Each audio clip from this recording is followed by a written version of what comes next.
Nous avons vécu ensemble différents temps, le temps des plénières, le temps des ateliers, et puis des temps moins structurés, où ont été proposées des animations, où vous avez fait des rencontres. Vient maintenant le temps de la conclusion. J'appelle Jacques Toubon, défenseur des droits, à nous rejoindre pour prononcer la conclusion de nos travaux.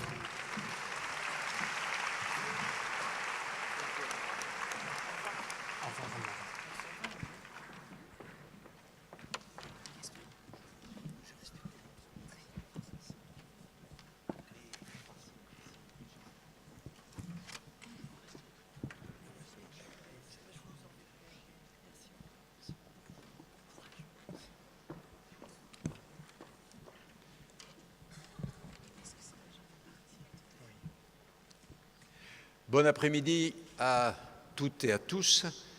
Et d'abord, je voudrais consacrer mes premiers mots à des remerciements à Jean-Louis Sanchez et à Karine Sangor pour m'avoir invité cet après-midi à, non pas, ce serait prétentieux de ma part, conclure ces assises si riches pendant 2 jours, mais simplement vous dire quelques mots inspirés, bien entendu, par le thème de cette année, le temps, mais aussi par tout simplement l'expérience que j'ai depuis 2 ans de cette fonction, il faut le dire, exaltante, de défenseur des droits et de défenseur des enfants, puisque le défenseur des droits, depuis 2011, a 4 compétences, dont l'une est celle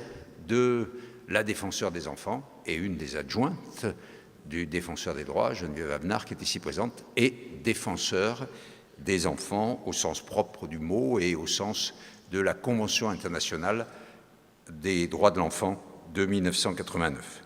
Je voudrais aussi dire bravo aux équipes qui ont organisé ici, dans ces arènes de Metz, cette importante réunion et qui ont été à votre disposition pendant ces 2 journées.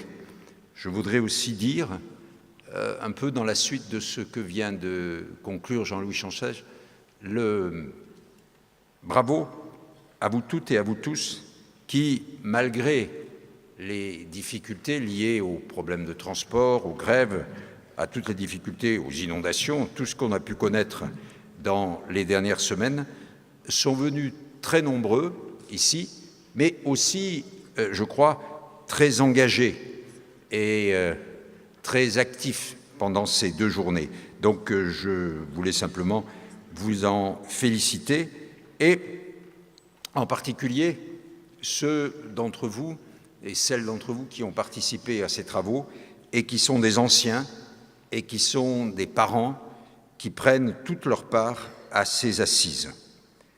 J'en ai eu le témoignage, pas seulement par ouï-dire, mais justement parce que j'ai pu écouter la richesse des analyses et des conclusions des ateliers qui ont été rapportés tout à l'heure et qui me permettent tout simplement de comprendre, puisque c'est la première fois que je suis ici, de comprendre ce que sont ces assises annuelles et quelle importance elles tiennent finalement dans la vie, dans l'année de chacune et de chacun d'entre vous, et pourquoi vous avez tellement envie, en quelque sorte, que ces assises organisées par le Journal des acteurs sociaux se reproduisent chaque année, se renouvellent et que vous puissiez y participer. En tout cas, moi, je suis très content cet après-midi, en quelque sorte, d'en être avec vous.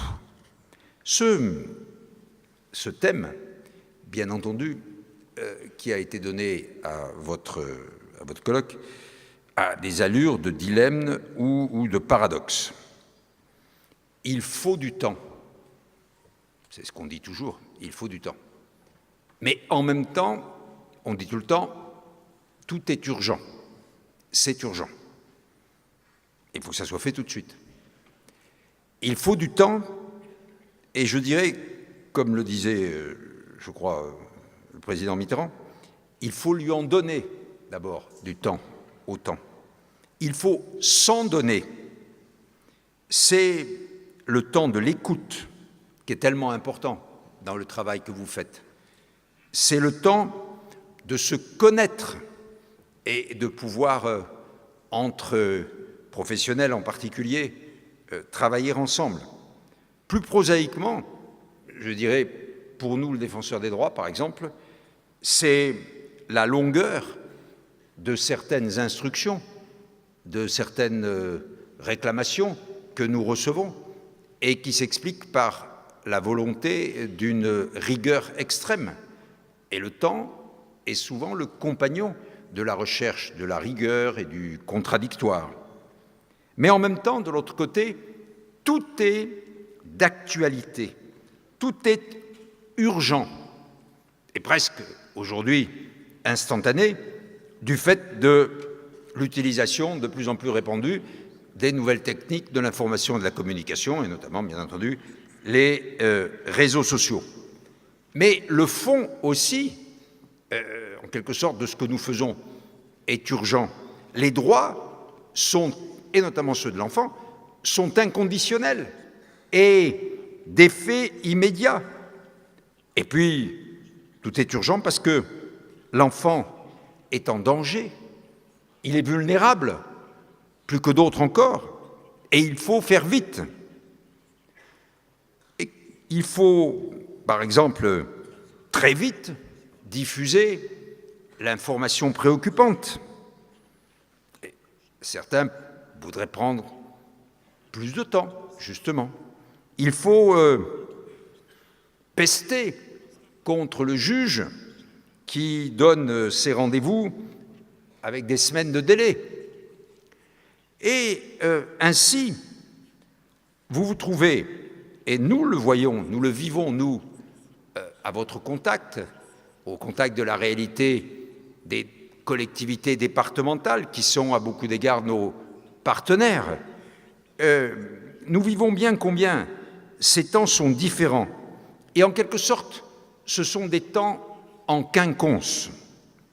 Le temps de l'enfant, le temps de l'institution, celui de l'administration, celui de la justice. Et par-dessus tout, on l'a évoqué tout à l'heure à propos de la radicalisation, le temps des médias, qui est devenu le maître suprême et qui, naturellement, lui, n'a jamais aucune considération pour le temps, sauf celui de la publication. Alors, je dirais, au début de ce propos, est-ce qu'on peut trouver une solution à ce dilemme? Est-ce qu'on peut faire une synthèse de ce paradoxe? Personnellement, je ne parle pas là en tant que défenseur des droits spécialement, mais personnellement, je pense que la réponse, c'est qu'il faut connaître, il faut savoir, il faut être conscient d'eux, il faut informer et s'informer, car pour conjuguer la longueur et la brièveté du temps, c'est de quoi vous avez parlé depuis 48 heures, il faut en fait élargir le temps à l'espace. L'espace de l'échange, celui de la circulation de l'information, celui de la concertation, celui de la formation à laquelle vous attachez à juste titre tant d'importance. Le temps n'est pas un ennemi qui nous vaut du bien ou du mal. C'est un allié s'il est pris délibérément en connaissance de cause, je dirais en toute conscience. Et les besoins et les droits de l'enfant, qui sont pour nous, défenseurs des droits, défenseurs des enfants, à la base de tout, qui sont à la base de notre approche de ces questions, et dont je vais maintenant vous donner quelques exemples, illustrent bien, je crois, l'alliance avec le temps.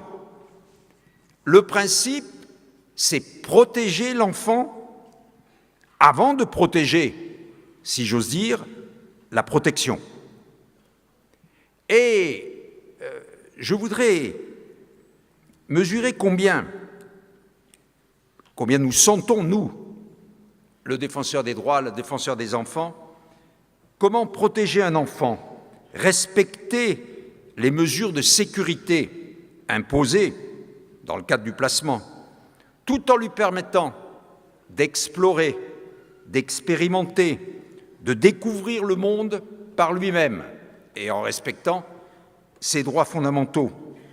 Cette interrogation, naturellement, concerne tout particulièrement les professionnels de l'enfance, parce que l'approche à travers les droits de l'enfant constitue un levier éducatif pour accompagner les enfants pendant leur accueil et préparer leur avenir de citoyens, tout en respectant les droits naturellement proclamés par la CIDE. L'approche par les droits de l'enfant, qui est la nôtre, et dont je souhaite qu'elle soit celle de tous, constitue par ailleurs un point d'appui pour renouveler les modalités de relation entre les enfants et les jeunes, mais aussi pour repenser notre place et notre rôle d'adulte afin d'adapter au mieux notre posture professionnelle, la vôtre, en nous interrogeant sur le point de savoir comment prendre les décisions au cours de l'accompagnement de l'enfant protégé et accueilli, tout en favorisant sa participation active et raisonnée à ces prises de décision. Comment dépasser, autrement dit, les tensions entre les droits des enfants et ceux de leurs parents, des professionnels de la protection de l'enfance, mais aussi comment concilier les différents droits eux-mêmes, comment arbitrer, par exemple, entre deux droits qui peuvent se télescoper, comme le droit au développement et le droit à la sécurité. La question de l'effectivité des droits, qui est au cœur du travail du défenseur des droits, c'est pour ça qu'il a été créé par la Constitution en 2008, c'est pour ça que nous travaillons depuis 2011 dans notre organisation actuelle, avec 4 missions, 4 compétences, c'est bien effectivement d'assurer l'effectivité de droits qui sont par ailleurs proclamés, écrits, reconnus, et qui bien souvent ne sont pas réalisés. Pour les mesures de protection, c'est particulièrement évident. Et c'est pourquoi je voudrais introduire les propos que je vais tenir maintenant en citant simplement l'étude que nous avons faite et à laquelle nous avons participé, et qui est l'étude qui a été faite par SOS Village d'Enfants International et le Conseil de l'Europe sur cette question. Et sur notamment la difficulté des professionnels à intégrer les droits de l'enfant dans leur pratique.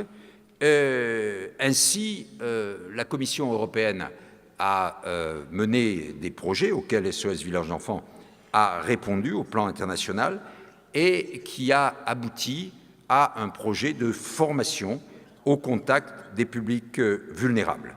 Le projet retenu par la Commission européenne est en train de se dérouler. Il a commencé au début de 2015 et il se déroulera pendant 2 ans. C'est à partir de ce genre d'interrogation que je voudrais citer maintenant et développer en quelques mots 3 exemples de ce que nous cherchons à faire pour, comme je le disais tout à l'heure, créer cette synthèse à partir des droits de l'enfant entre les différents espaces et les différents temps.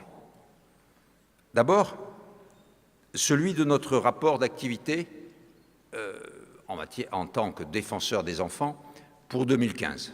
Vous savez que la Convention internationale des droits de l'enfant demande que dans chaque pays, le ou la défenseur des enfants fasse, pour le 20 novembre, qui est l'anniversaire de la signature de la Convention, le 20 novembre 1989, fasse un rapport sur ce qui a été fait par le ou la défenseur des enfants au cours de l'année écoulée.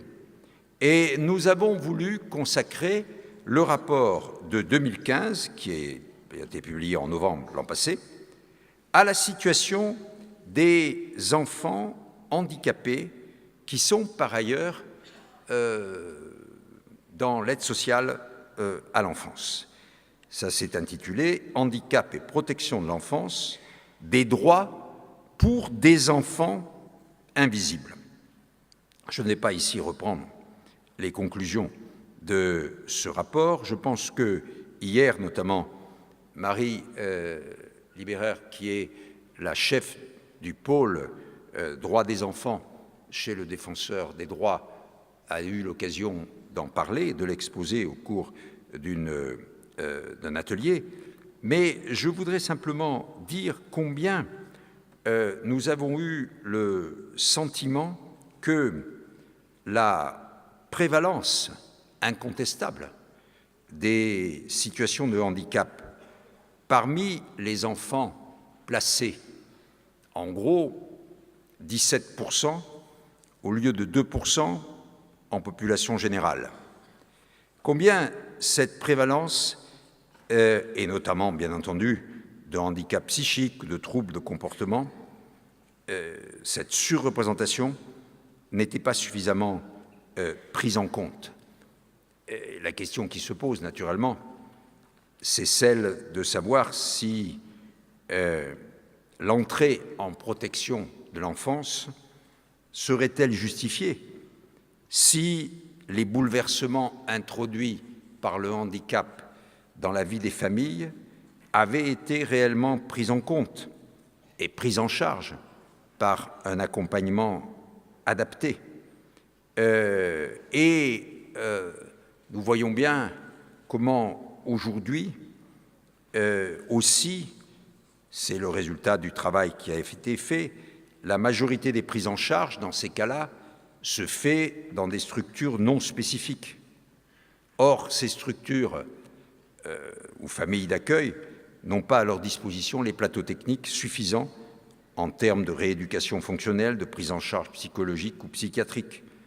En outre, les professionnels, c'est vrai, pour la plupart d'entre eux, ne sont pas suffisamment formés au handicap, si bien que la prise en charge va se trouver inadaptée le plus souvent pour assurer un accompagnement satisfaisant des enfants en situation de handicap, alors même qu'elles vont être sollicitées pour des enfants présentant les troubles les plus lourds, parce que la situation familiale aura été notamment fortement dégradée. Il y a là, évidemment, une situation pour ces enfants particulièrement préoccupante, car ils sont en quelque sorte victimes de ce que on a dit d'un terme un peu rapide, mais je le redis, d'une sorte de double peine, et combien il est indispensable, et en tout cas nous, on s'efforce de s'y employer, combien il est indispensable qu'il y ait un dialogue et une compréhension mutuelle entre les professionnels des secteurs du handicap et ceux de la protection de l'enfance, afin de dépasser les clivages institutionnels. Je rappelle que c'est dans le cadre du département que s'exécutent les deux politiques, celle de la prise en charge du handicap et celle de la protection de l'enfance. Et je crois qu'il y a là, au niveau de la mission, qui est la mission même aujourd'hui des départements, la plus grande mission des départements, la mission de solidarité, vraiment un chantier tout à fait exemplaire à conduire. En tout cas, nous continuerons à nous battre naturellement pour cela, quel que soit le temps qu'il y faudra. C'est la même chose lorsque nous nous sommes interrogés, il y a 2 ans, sur la manière dont les enfants protégés avaient accès au système de santé et aux soins. Quel accompagnement leur est proposé autour de la santé? Dans quelle mesure le suivi sanitaire de l'enfant protégé vient-il mobiliser la conception de la suppléance familiale et donc l'articulation entre le lieu de vie de l'enfant et les détenteurs de l'autorité parentale? Qu'en pensent parents et enfants? Et cette étude a donc été conduite en 2014 et 2015, et elle a donné un certain nombre d'enseignements que je vais résumer ici, mais qui me paraissent particulièrement exemplaires de la problématique que j'ai dite dans mon introduction. Premièrement, il y a peu de problèmes d'affiliation des enfants placés, les procédures ayant été largement simplifiées par les caisses primaires d'assurance maladie. Deuxièmement, la pratique du bilan de santé à l'arrivée de l'enfant dans le dispositif de la protection de l'enfance n'est systématique selon l'enquête, et l'enquête a été très exhaustive. Nous avons eu des réponses très nombreuses à la fois des départements, des CPAM, de la PJJ. Donc, n'est systématique que dans 35% des situations ASE et 53% des situations PJJ. Troisièmement, pour nombre d'éducateurs, la santé apparaît comme un domaine très technique qui appartient seulement aux spécialistes. Quatrième conclusion, il existe des difficultés territoriales marquées, un manque d'offres globales de soins ayant été relevé à plusieurs reprises, associé à une faiblesse des ressources médicales. L'absence de réponse aux besoins en soins psychiques est naturellement relevée partout. Cinquièmement, le refus des soignants constitue le principal frein à l'accès aux soins. Ça n'est pas propre, naturellement, au cas particulier des enfants placés. Le coût des soins constitue une difficulté non négligeable. Il y a une implication souvent complexe et difficile des parents. Le passage à la majorité est un cap dangereux parce que certains jeunes peuvent alors se retrouver sans couverture médicale. Dans l'échantillon dans l'étude qui a été menée, c'est le cas de 73% d'entre eux. Les fins d'accueil aussi, c'est un peu la même chose. Il y a un risque qu'il y ait une rupture de la couverture médicale lors d'une fin de placement au cours de la minorité, lorsque l'enfant retourne vivre chez ses tuteurs légaux. Enfin, il a été noté dans cette étude le rôle majeur des assistants familiaux, premiers acteurs du soin des enfants placés. Et donc, la dimension de la santé n'échappe pas non plus à ce risque qu'on a souvent mentionné, y compris dans des situations les plus dramatiques, au risque de parcours fractionnés, avec un manque d'historicité, de prise en compte du temps, de globalité et de cohérence. Et heureusement, je dirais d'une certaine façon, la loi récente du 7 mars 2016 sur la protection de l'enfant, la nouvelle loi, a renforcé le volet de la prévention, avec notamment la création d'un médecin référent protection de l'enfance. Nous avons salué cette mesure qui devrait favoriser la coordination des acteurs en charge du suivi de la santé des enfants placés, qui est une des difficultés donc, que l'équipe de recherche avait relevées. Toutefois, naturellement, il faut encore prendre, après la loi, un décret d'application. Nous serons très vigilants sur sa rédaction. Peut-être que vous pourriez l'être tout autant, car surtout dans ces domaines, souvent, les textes réglementaires ont tendance à être en deçà des ambitions législatives. Il faudra l'éviter parce que le médecin référent protection de l'enfance, c'est, je crois, un progrès net et il faut qu'il se réalise vraiment sur le terrain. Enfin, le dernier exemple que je voudrais prendre pour montrer comment nous essayons d'agir en conciliant ou en résolvant le dilemme dont j'ai parlé au début, c'est un domaine que peut-être on évoque moins souvent et qui est celui de l'éducation. Et en tout cas, de celui, auquel nous essayons de nous consacrer, c'est-à-dire l'éducation au droit.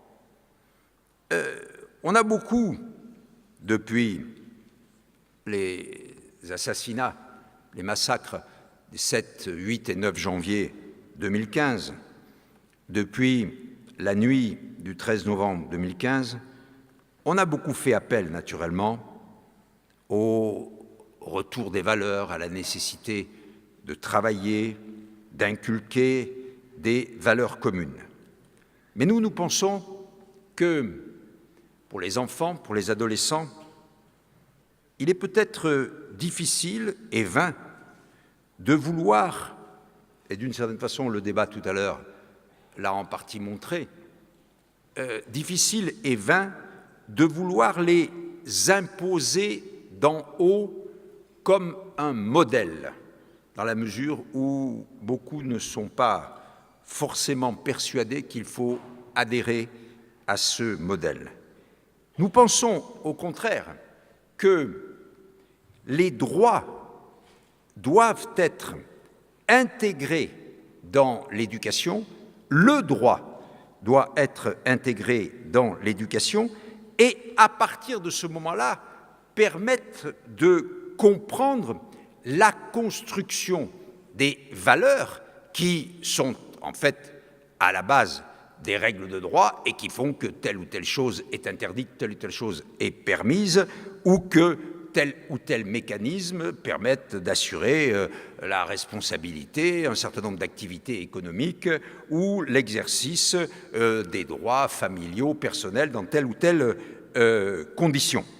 Et c'est pourquoi j'ai voulu, depuis le printemps dernier, lancer un projet. J'espère que nous en verrons les premières manifestations concrètes à l'occasion de la prochaine rentrée, ou en tout cas avant la fin de l'année 2016.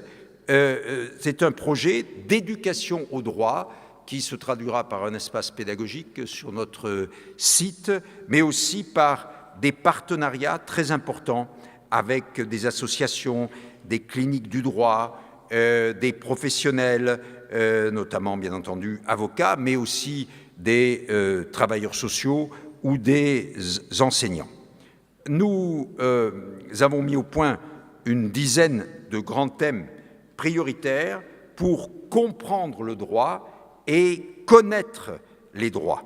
Le premier thème, c'est d'appréhender le droit comme fondement du lien social dans une société démocratique. Et puis, d'autre part, deuxième thème, nous mettrons l'accent sur l'appropriation des droits et des libertés reconnues aux citoyens, et plus particulièrement, naturellement, aux jeunes, à l'enfant, qui est le citoyen de demain.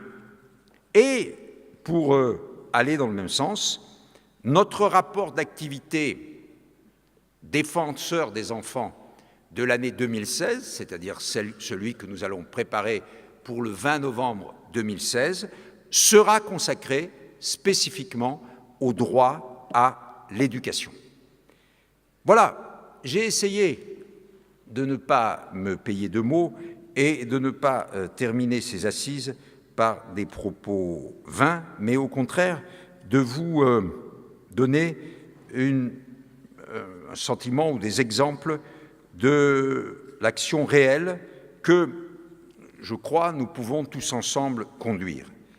Et je voudrais terminer en élargissant, au sens vraiment propre de ce mot, mon propos, et en vous parlant de ce que sont les enfants qui sont, de temps en temps, bien entendu, sous la protection, dans la protection de l'enfance, qui sont souvent, et malheureusement le plus souvent, délaissés, qui n'appartiennent pas, pour l'essentiel, à notre communauté nationale, et qui pourtant sont ceux auxquels aujourd'hui nous devrions d'abord et en priorité songer, ce sont les enfants migrants.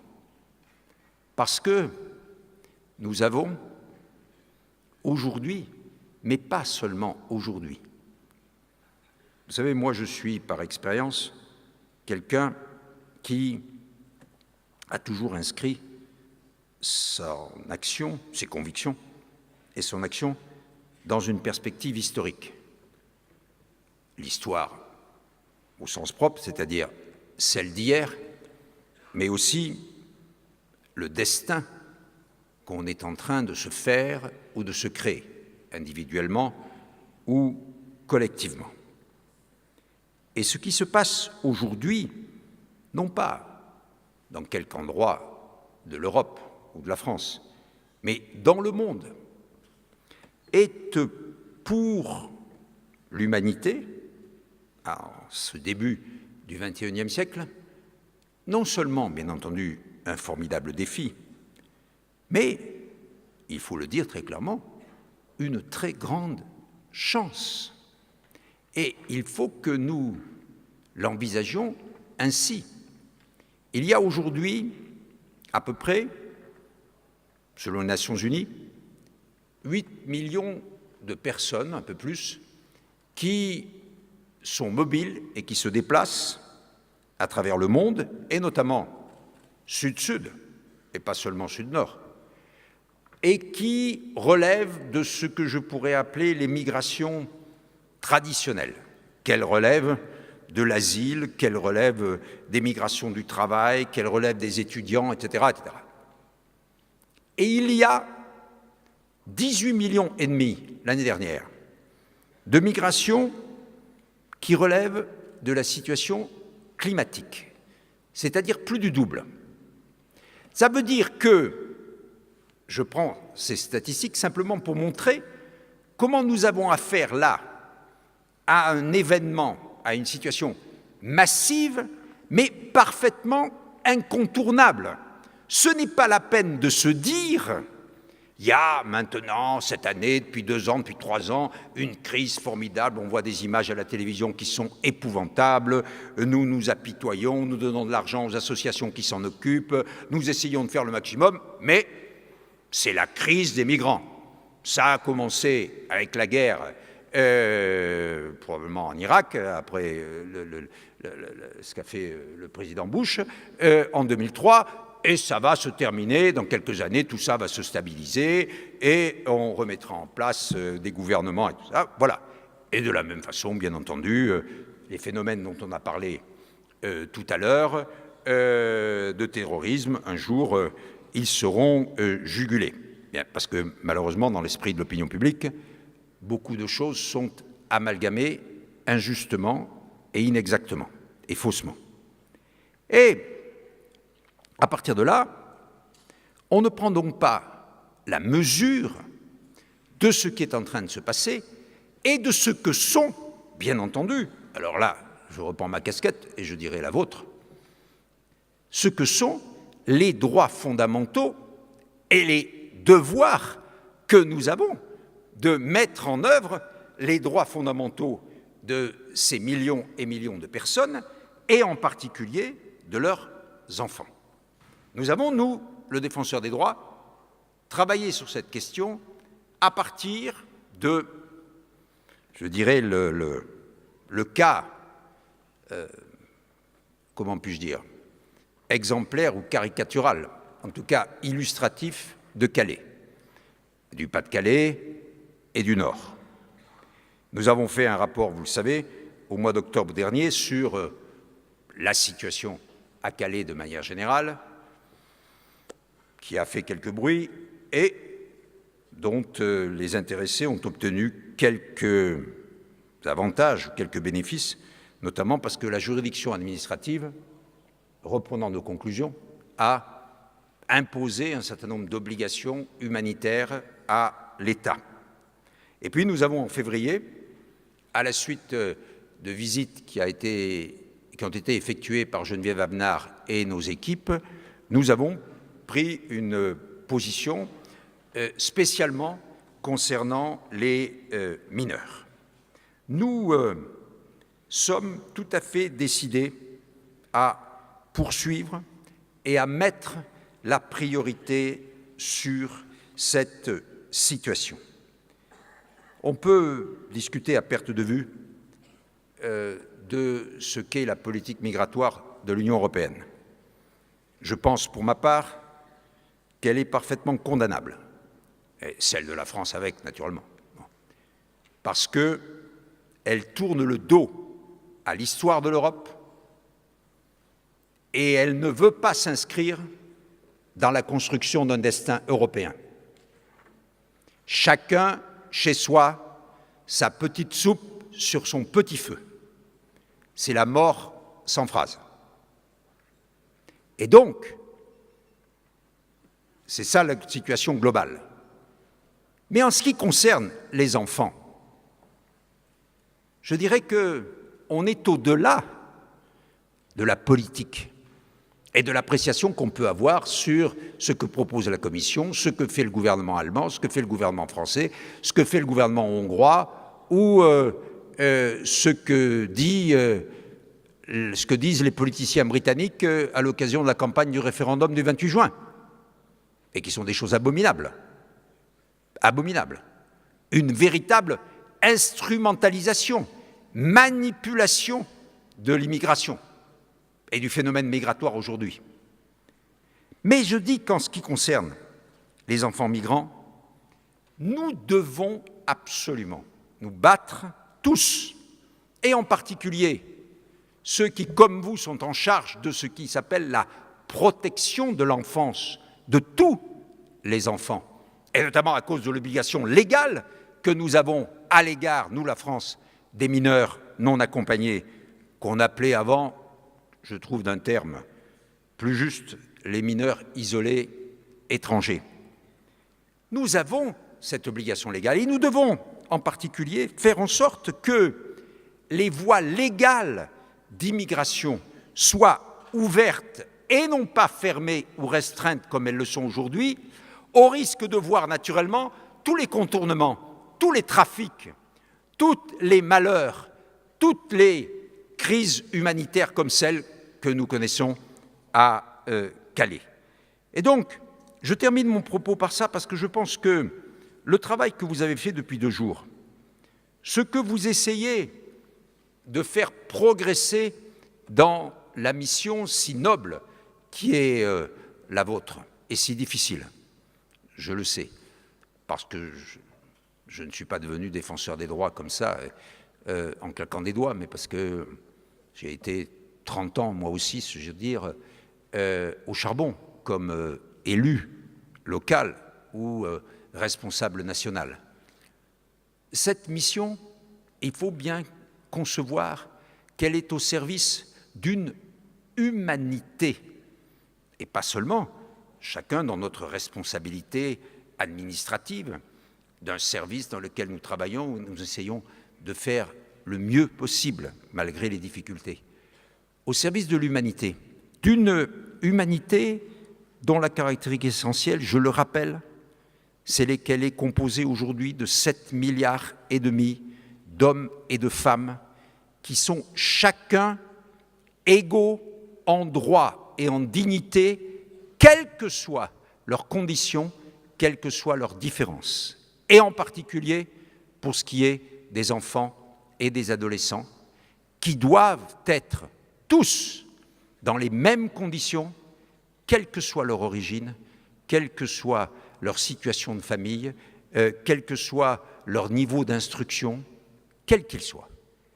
Et si nous le faisons, si nous nous donnons en quelque sorte, au-delà de notre travail quotidien, cette mission, cette ambition, alors nous ferons ce que j'ai déjà eu l'occasion de dire plusieurs fois.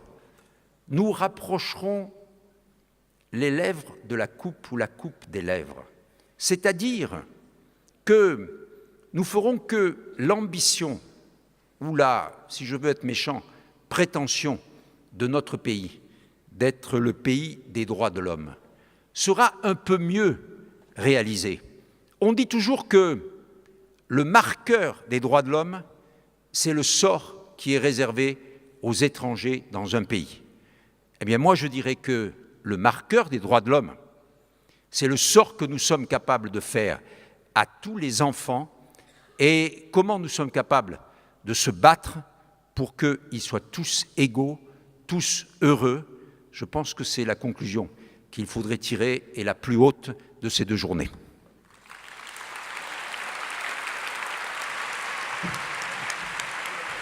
Merci. Oui, oui.